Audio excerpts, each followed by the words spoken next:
Hello parents और student, कैसे हैं आप लोग। आशा करते हैं कि आप लोग अच्छे होंगे। छुट्टियों का सीजन चल रहा है आपके विद्यालय में। 18 मई से ही 18 मई से ही गर्मियों की छुट्टियां स्टार्ट कर दी गई थी। लगभग छुट्टियां 20 दिन के करीब हो चुकी हैं, जिसमें इन छुट्टियों के दौरान विद्यालय से आपके घर पर मैम के द्वारा विद्यालय से कॉल करवाया गया।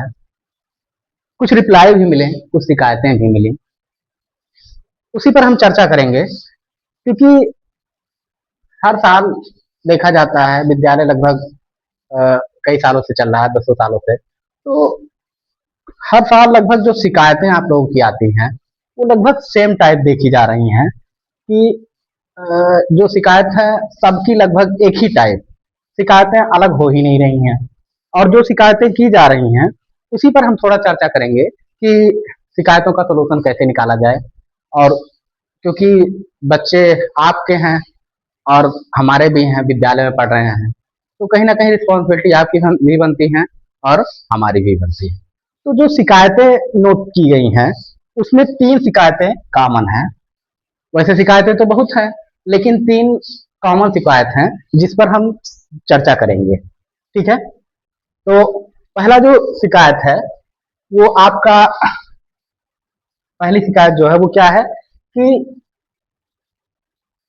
बच्चा पढ़ता नहीं है, घूमता है। क्या करता है? घूमता है। पढ़ता नहीं है, घूमता है। दूसरी शिकायत क्या है कि फोन चलाता है।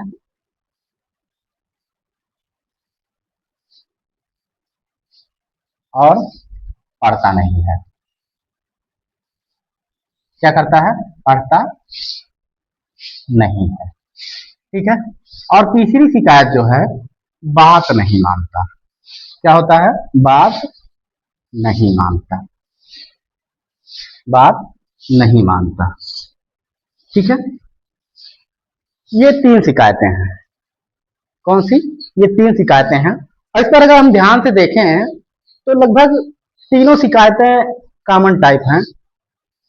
अब अगर देखी जाए तो सबसे पहले हमें इसमें ये खोजना होगा, ये सोचना होगा कि आखिर गलती हो कहाँ रही है, विद्यालय से या घर से या बच्चे से। कहाँ से गलती हो रही है? क्योंकि 3 ही फैक्टर हैं। किसी बच्चे का जो भविष्य तय करने वाले होते हैं वो 3 फैक्टर होते हैं। कौन कौन से? किसी भी बच्चे का जो भविष्य तय करने वाले फैक्टर होते हैं वो कौन कौन से होते हैं? पहला कि माँ बाप। क्योंकि अगर किसी बच्चे का प्राथमिक विद्यालय या प्राथमिक जो शिक्षा होती है उसके माँ बाप देते हैं। कौन देता है? उसके माँ बाप देते हैं। दूसरा कौन देता है? वो बच्चा खुद। कौन करता है? खुद बच्चा। और तीसरा स्कूल या कॉलेज। स्कूल या कॉलेज। ठीक है। कौन कौन से बच्चे का भविष्य तय करते हैं? कौन कौन से 3 फैक्टर? माँ बाप, बच्चा और स्कूल या कॉलेज। अब देखिए, इसमें माँ बाप पहले आ रहे हैं, बच्चा आ रहा, उसके बाद स्कूल और कॉलेज आ रहा है। तो कहीं ना कहीं जिम्मेदारी आपकी भी बनती है और स्कूल और कॉलेज की भी बनती है।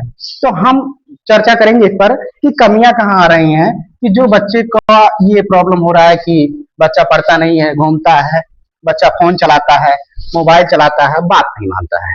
ठीक है, तो हम पहले देखेंगे कि कमी कहाँ आ रही है। तो सबसे पहली बात करेंगे कि बच्चा पढ़ता नहीं है, घूमता है। ठीक है, तो भैया हम आपसे क्वेश्चन करेंगे और उसी का आप ऑप्शन देंगे। आपको दोनों में से एक चूज करना रहेगा। ठीक है, बच्चा पढ़ता नहीं है, घूमता है। कहाँ नहीं पढ़ता है, घूमता है, और कहाँ से घूमने जाता है? बताइए, कहाँ पर नहीं पढ़ता है? कहाँ नहीं पढ़ता है?